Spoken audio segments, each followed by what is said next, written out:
You told a story about Susan just now. It probably involved multiple aspects of her as well as you and the way you observe the world. Let's observe for a moment Susan. She is, after all, the subject of this morning's presentation. Let's observe her closely in context. It's by our actions that we are known. Are you afraid? You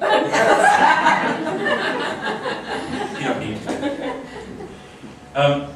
First, let's look at the groups of which Susan is a member. You know that she's a member of the S.I.T. faculty, and you've observed her in that role for most of this year. So I don't need to tell you so much about that, but I did want to let you know about some other groups to which Susan belongs. Did you know that she belongs to a choir in Brattleboro and that she sings? I've even seen it. 5 choirs, actually. 5 choirs. 5 choirs. Okay. Groups. Another interesting group that Susan called together for one time and one time only was her birthday party a few weeks ago.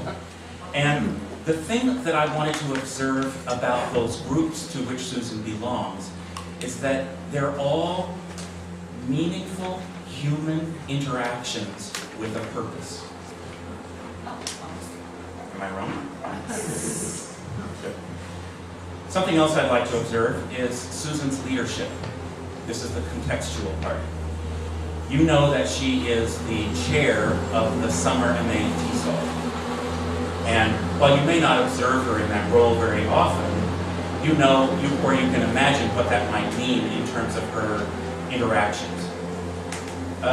You might remember that she is a past president of the International Association of Teachers of English as a Foreign Language, otherwise known as IATEFL and easier on the tongue.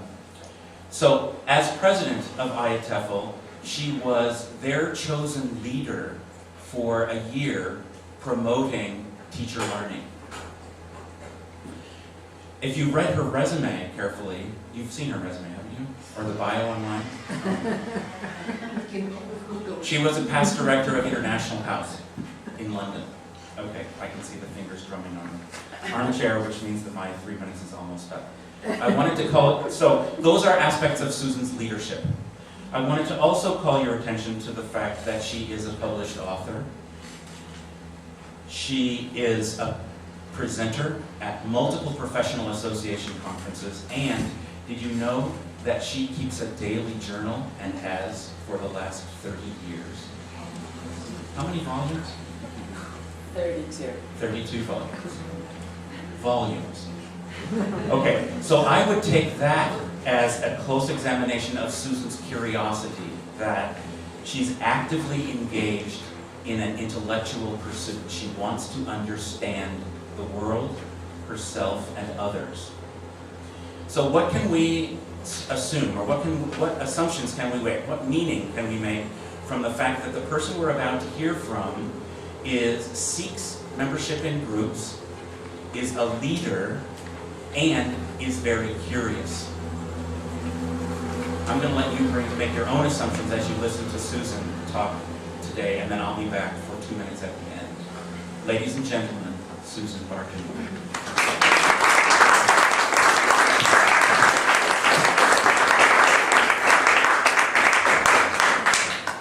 Great. You succeeded in making me blush, and I don't know how long that's going to last.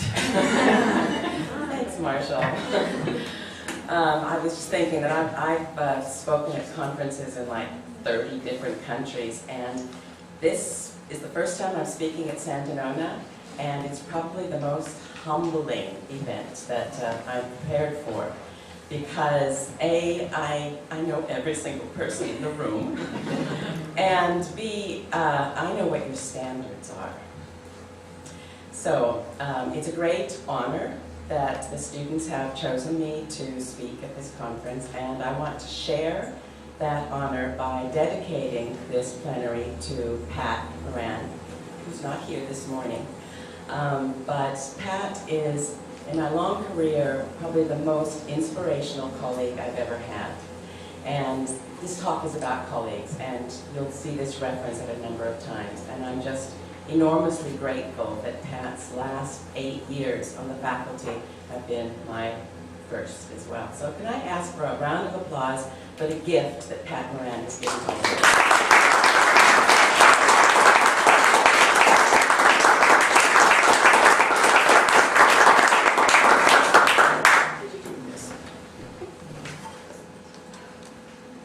Okay. All right. So, I was at Pemake's presentation yesterday, and was thinking afterwards that she did what I usually do when I'm asked to speak at a conference, and that is to think about, what am I curious about? What is it that I would like to explore and learn about? And I use the excuse of going to speak at a conference to put it together, to do some research. And Pemake did hers on rapport yesterday. And this is a question that I've had, which is, what is it that, and you still see me?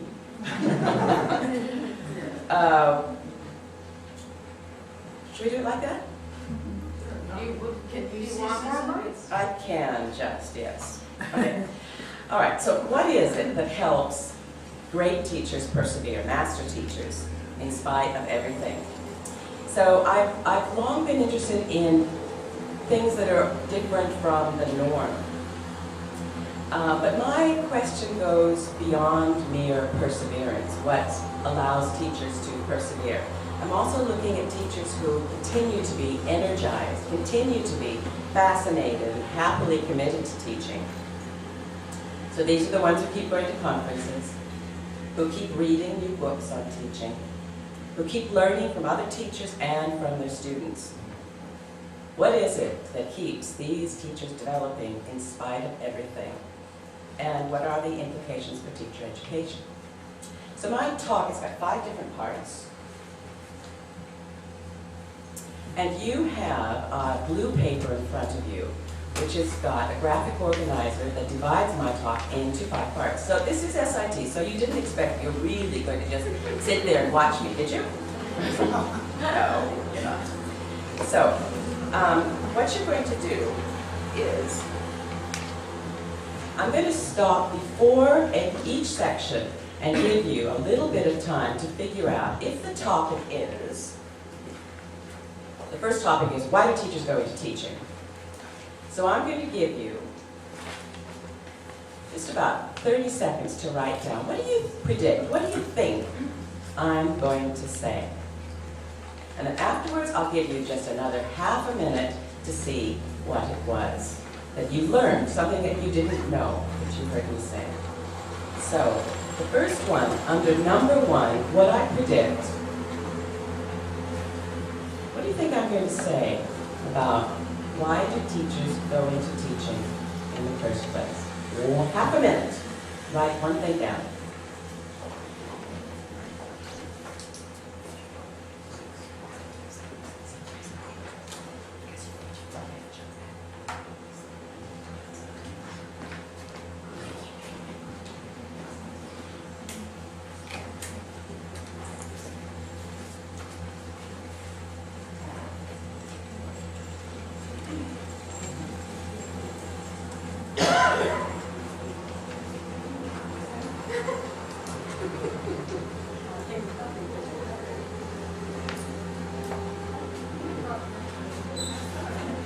Okay.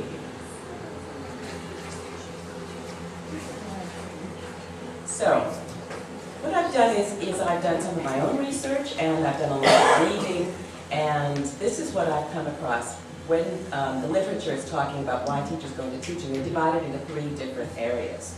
And these are what the 3 areas are. And I'm going to talk a little bit about each one. So practical or external, sometimes it's because you were good at teaching English, for example. And so you get channeled in that direction. Sometimes it's family expectations. Maybe your parents were teachers. Sometimes it's the only job possible under given circumstances. In my own case, I started teaching when I was 18. I was living in Colombia, and I needed to earn some money. So people people go into teaching for different reasons. Personality type. Now, somebody that I'm going to be referring to quite a bit is Maslow, and you do have on the last page a list of references for this talk. Maslow, who wrote about burnout.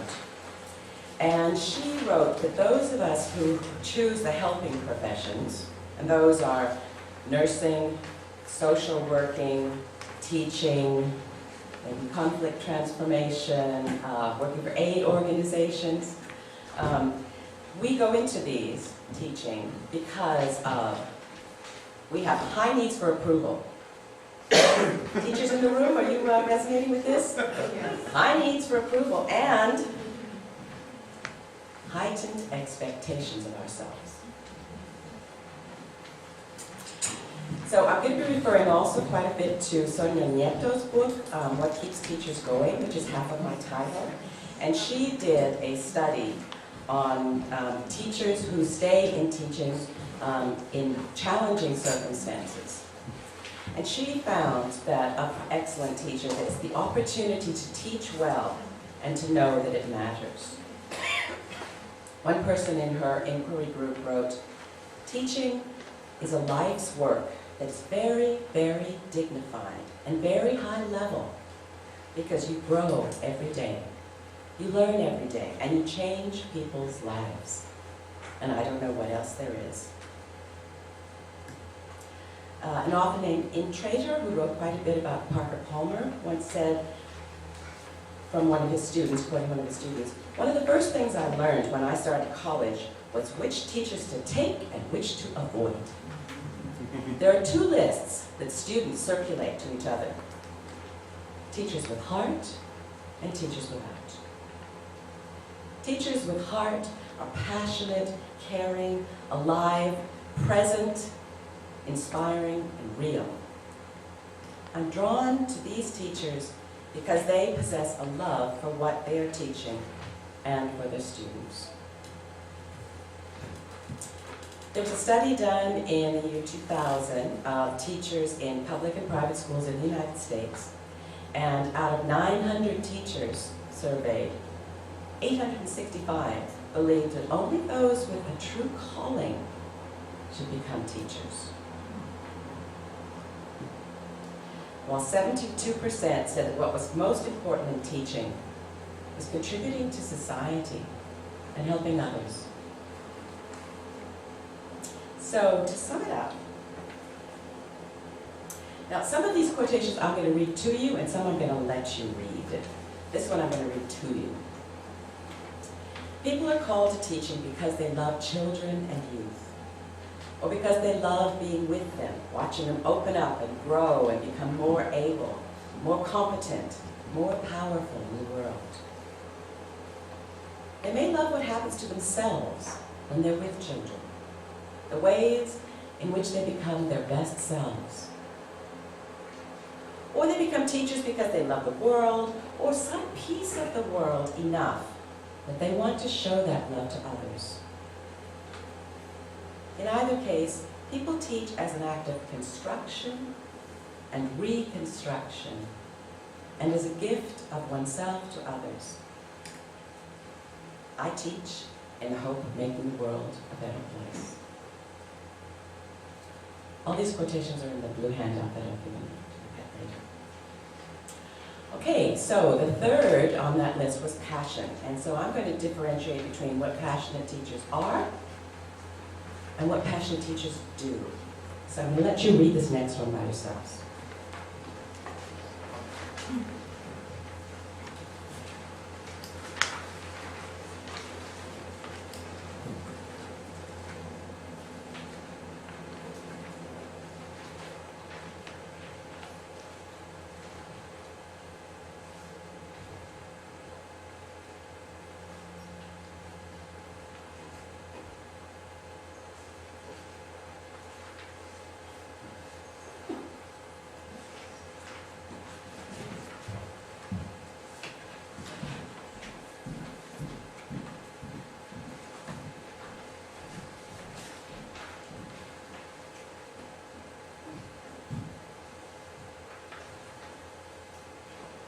So what passionate teachers do is They organize and focus their passionate interests by getting to the heart of their subject and sharing with their students some of what lies there, the beauty and power that drew them to this field in the first place and has deepened over time as they've learned and experienced more. Okay, so back to your conference order. So, did I say what you predicted? And write down one thing that you learned so far. I'll give you half a minute for this.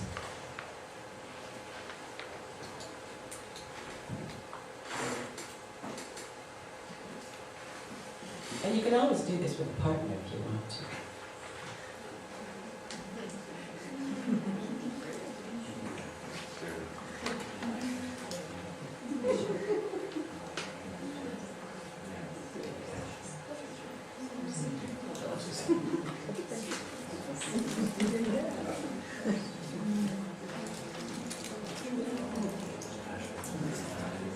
Okay, and now you're going to go on to number 2, what you predict about this topic. Why do teachers drop out? So that's number 2, what you predict on the graphic organizer. What do you think I'm going to say? One thing you think I'm going to say. Why do teachers drop out?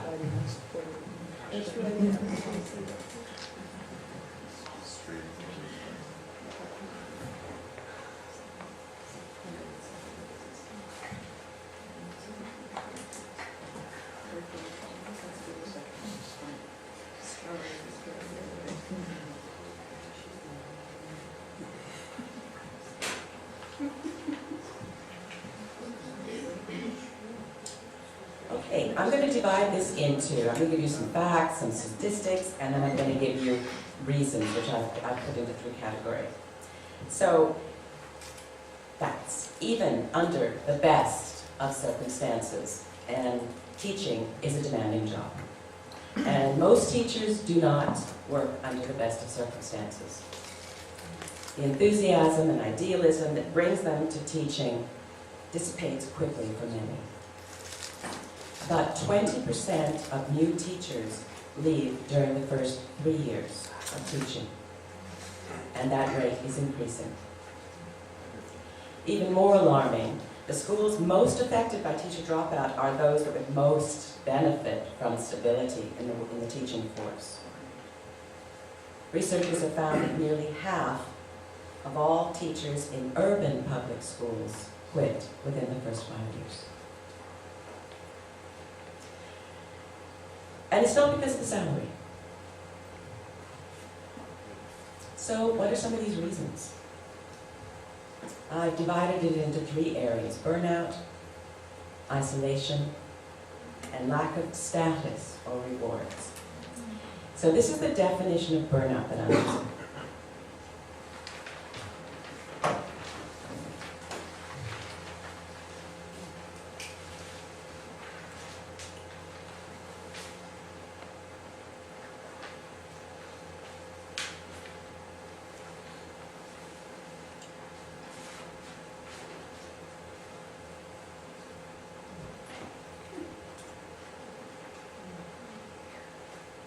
As we lose the sense of being in charge of our lives.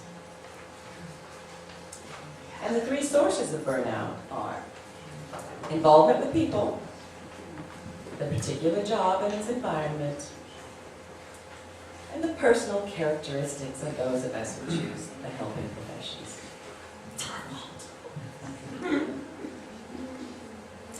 So the burnout syndrome appears to be a response to chronic everyday stress rather than to occasional crises.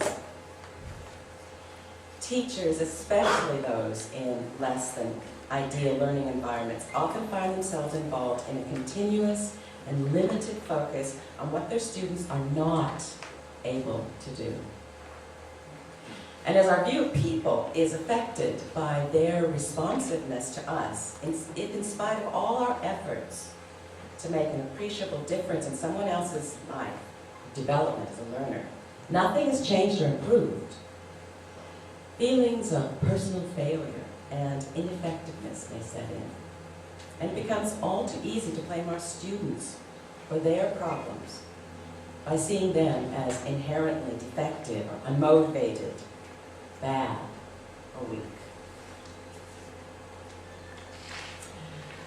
Isolation. Now this is a thread now that's going to be going through my talk, and that's why I started with the dedication to a colleague. Peer support amongst colleagues is one of the strongest forces, not only for teachers staying in the profession, but staying enthusiastic. So why are teachers isolated? Well, it could be that teachers don't talk to each other in the staff room, and that can be because there are different schedules or there's too much stress. It can also be because an obstacle to true dialogue is that many teachers are reluctant to expose to others what they perceive to be their own shortcomings. So a third reason is lack of status, lack of respect, lack of rewards. So Susan Bardhun said about 70 years ago, and it remains true today at every level of education, teaching is not a lost art, but the regard for it is a lost tradition. Now, all the students in this room know who Parker Palmer is. He had parents who were both teachers. And it looked like Parker Palmer was not going into teaching, which was just fine with his father. And when his father found out that he was going to go into teaching, he was dismayed. And he was quoted as saying, "Throughout history, sons followed in their father's occupational footsteps. Sons of carpenters became carpenters, sons of tailors became tailors, sons of artists became artists." There was honor in passing the family trade across generations. The father was honored to have the son follow in his stride because society cherished the work of the father. But our society and the system I worked in offers only lip service honor, false honor. There's not a lot of honor in the way schools work and the way society treats and compensates teachers. What's sad is that you come to the job eager to do wonderful things, but it's hard to sustain your heart. If a teacher doesn't have energy, and if a teacher's heart is not in his work, everybody loses, and nothing will get better. We'd better figure out how to get good people into our classrooms, and then figure out how to keep them fresh and alive. We don't recognize how hard teaching is on the spirit. We think it's about little techniques and tricks, but techniques only take you so far. We need teachers who care about kids, who care about what they teach, and who can connect with their students. On top of that, they need to have faith in the importance of their work. Keeping that faith over time hasn't been easy for me. So what is it that undermines the energy and vitality of our teachers?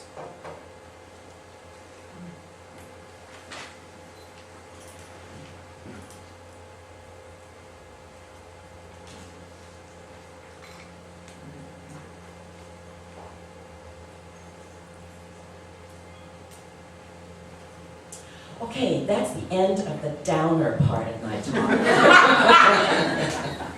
From now on, it's all good. So let's take you back to the graphic organizer. What did you predict I was going to say about why do teachers drop out? What's one thing that you learned?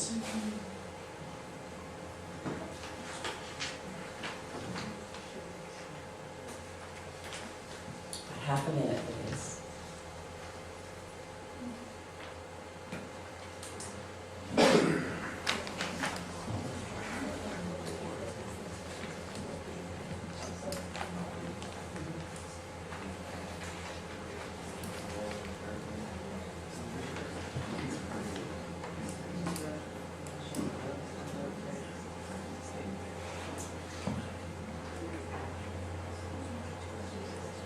And now, time to do number 3. What do you predict I'm going to say about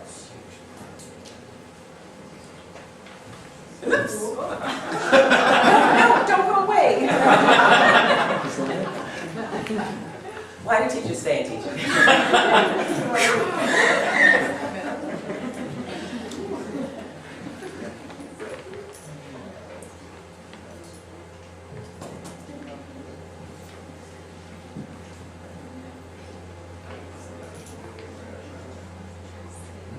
What do you predict? One thing you predict I'm going to say.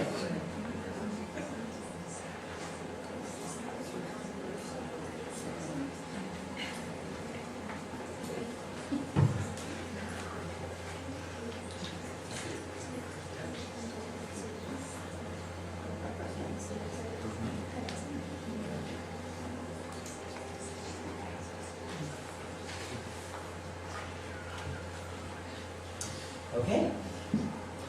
I have come across 9 different reasons, and I'm going to talk about each of them a bit. Peer support. This is a thread going through. So, burnout studies show that turnover among teachers, even under the most difficult conditions, is remarkably lowered when successful peer support exists. The people who are best qualified to provide job-related help and support are the people on the job, your co-workers. Peers can provide help, comfort, insight, comparison, rewards, humor, and escape. Whatever way you need to do that. Okay. Early rewards is one reason why teachers stay in teaching, and that could be that the administration gives them validation. It could be that they're given early responsibilities such as mentoring a new teacher or being involved in a new committee. Student success is an important reason for teachers staying. Excellent and caring teachers are often at the center of student success. We may think that we're teaching grammar, or literature, or exam preparation. The studies have shown that the amount of success which students experience is less dependent upon the knowledge and experience of the teacher than it is on 3 factors or attitudes: congruence, unconditional positive regard, and empathy. And I'm going to tell you about a research study that was done on the students of teachers who rated high on these qualities. But let me define them for you first. Congruence. That means that whatever the teacher is on the inside is also what he or she is on the outside. Teaching is unlike most professions, in that we cannot have one set of values at home and then successfully operate at work under another. For as teachers, we are transparent to our students. It's useless for teachers to deny this, and the most they can do is to acknowledge how these may either get in the way of or enhance their work with students.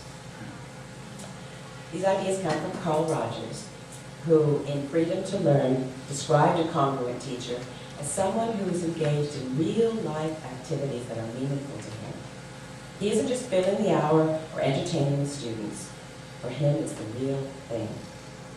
In this sense, he's a real and genuine person pursuing his own interests. The second attitude is something called unconditional positive regard. This means a non-judgmental caring of our students as people.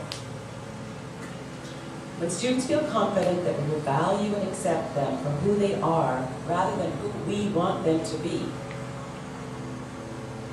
and living up to their highest potential becomes a decision that they make for themselves, not just to please us. The third attitude is empathy, which is an ability to understand the inner world of the student as the student perceives it, and an ability to express this understanding. The teacher's empathy is known to be one of the most powerful elements in facilitating change.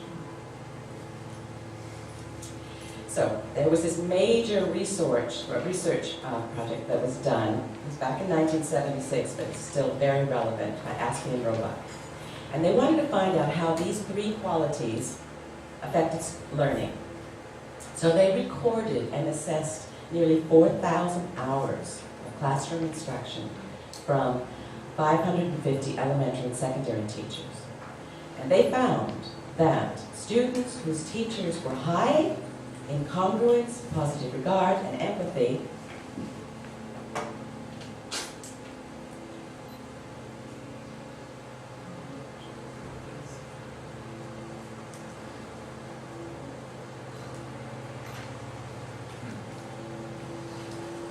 So there's a clear correlation between student success and teacher attitude.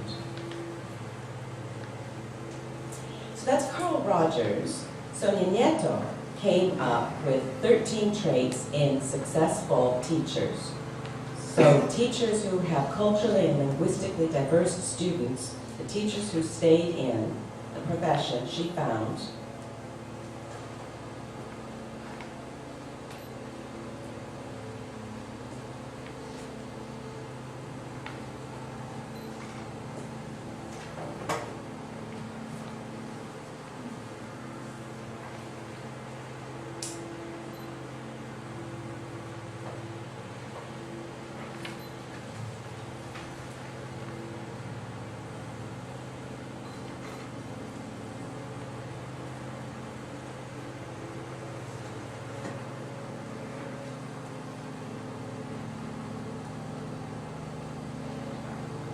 so, other factors, we talked about those three. Knowing the subject matter. So in our case, teaching English or teacher training, it's that the teachers say, I know you need this. The students know they need it. The parents know it. Teacher education, it could be that you will become a teacher like me. Intellectual challenge. So in the year 2000, the Guardian newspaper, my newspaper, did the first graduate tedium index. It was published in the Guardian. So they looked at university graduates between the ages of 21 to 45, and half of them said that they were bored at work. But 4 out of 5 teachers said they found the job constantly interesting, because no 2 days are ever the same. So that kind of ties into enjoying the life of the teacher. And we're not talking about summer vacations, because those of you who are teachers know that you pay for, if you get summer vacations, I never have had one, you pay for it by having long hours and working weekends. So a student teacher in Sonia Nieto's study was talking about how all the student teachers, once they come in here, they're like, I don't have a life anymore. I don't have a life. And another teacher, more experienced, said, you know something? This is a life. You come in, you grow, you learn, it's never the same, it's always different. You heal, you help, you love. What's wrong with that? Is that a life or is that a life?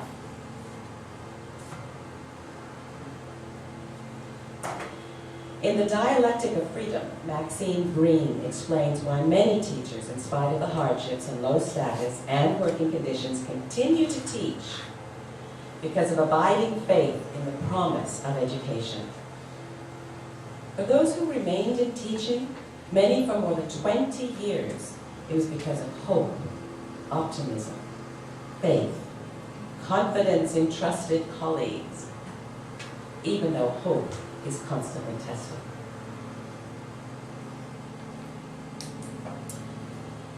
Burnout rates are also lower when good working relationships with supervisors and administrators flourish. And this happens when the supervisors and administrators are able to relate as peers, to share personal experiences and sensitize staff to the risk of burnout. Other empowering experiences might be the opportunity to try out multiple roles so that you're not teaching the same thing year after year. Maybe you get to be an administrator for a while, or maybe you get to jump into support of teachers in some way. Maybe you could be involved in decision-making and scheduling.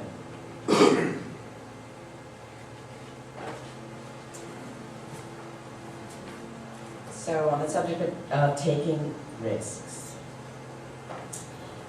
Passion teachers are always taking risks, and they make at least as many mistakes as anybody else, probably more than most.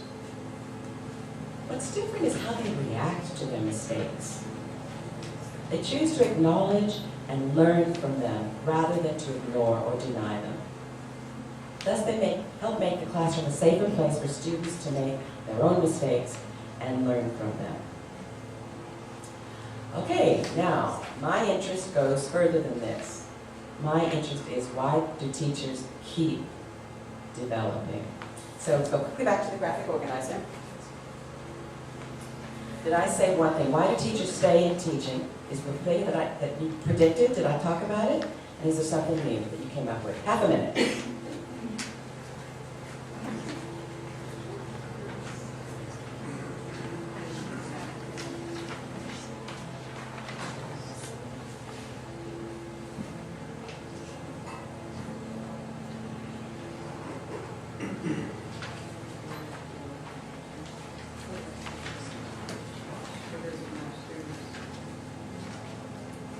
And while we're at it, why don't you take the chance to do a little check-in with the person next to you before I go on?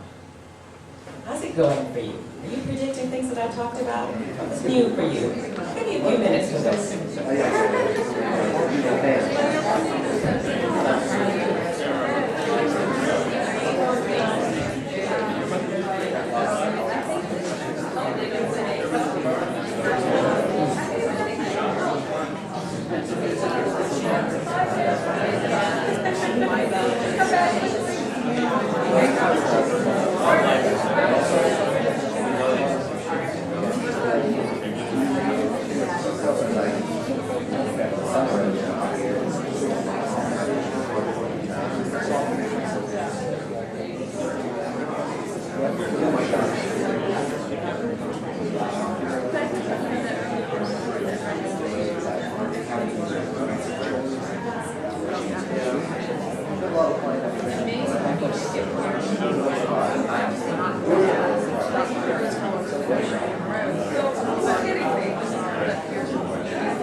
Okay, we're at the home stretch here. Here's the answers. Why do teachers not only stay in teaching but actively keep developing? Well, perhaps another way of saying this is simply persistence. I realized this when I was attending a talk about persistence in literacy students who keep at it. And the talk wasn't about which techniques were most effective for achieving success in teaching literacy, but looking at the students And what was in their personal makeup and experience that made them the ones who persisted? So did you know that we had a president of the United States who was from Vermont? Calvin Coolidge said, "Nothing in the world can take the place of persistence. Talent will not. Nothing is more common than unsuccessful men with talent. Genius will not. Unrewarded genius is almost a proverb. Education will not. The world is full of educated derelicts. Persistence and determination alone are omnipotent. The slogan, 'Press on,' has solved and always will solve the problems of the human race." Okay, that's on persistence. So I came up with 6 reasons why teachers not only stay, but keep developing. And here they are. Growing with colleagues. There it is again. Some teachers are blessed by working in institutions where there is rapport and support among staff, like those of us at S.I.T. in the MAT program. But those who thrive on learning and sharing will find or make professional development opportunities voluntarily. They will find collegiality. That's one reason why people join international teachers associations or your national associations or your state associations. IATEFL is the one that I know the best, and what people say over and over again is they volunteer because they like being part of the family. So in a writing group, this is Sonia Nieto again, the question was posed, what do we do for us to keep our batteries charged so that we can do our best for our students? And this is key. For if we're going to help with self-development as teachers, the focus must be on us. A commitment and joy in lifelong learning.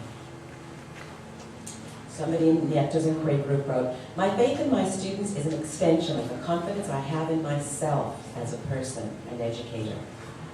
Maintaining my sense of self and the confidence I have in my skills is a continuous and never-ending process. I work at it." And it's at conferences that you find most often those teachers who are not only keen to remain at the cutting edge, but are often the ones doing the cutting through. They may not be the most famous or the best remunerated, because it's the joy and learning that provides the reward. Nieto said, "Experience alone, as John Dewey reminds us, is hollow without reflection. My own evolution as a teacher might not have resulted in any particular insights were it not for the ongoing opportunities I've had to think about my experiences as part of the larger context in which education takes place."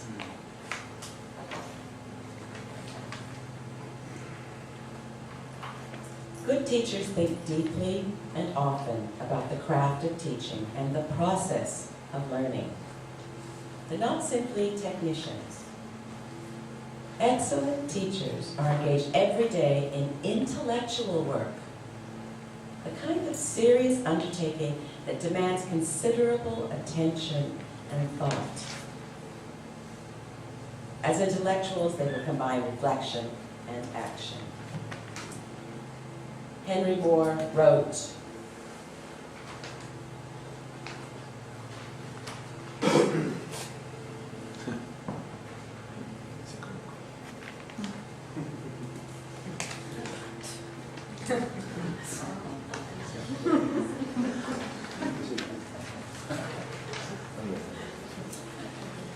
"5, respect and belief in our students."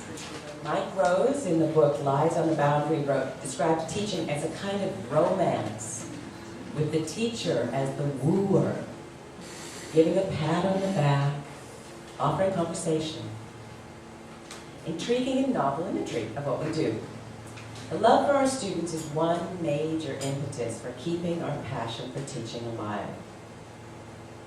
The ways in which we demonstrate our love and how our students respond to these demonstrations are pivotal in our effectiveness. Can you see that in the back? I gotta let you read it yourselves.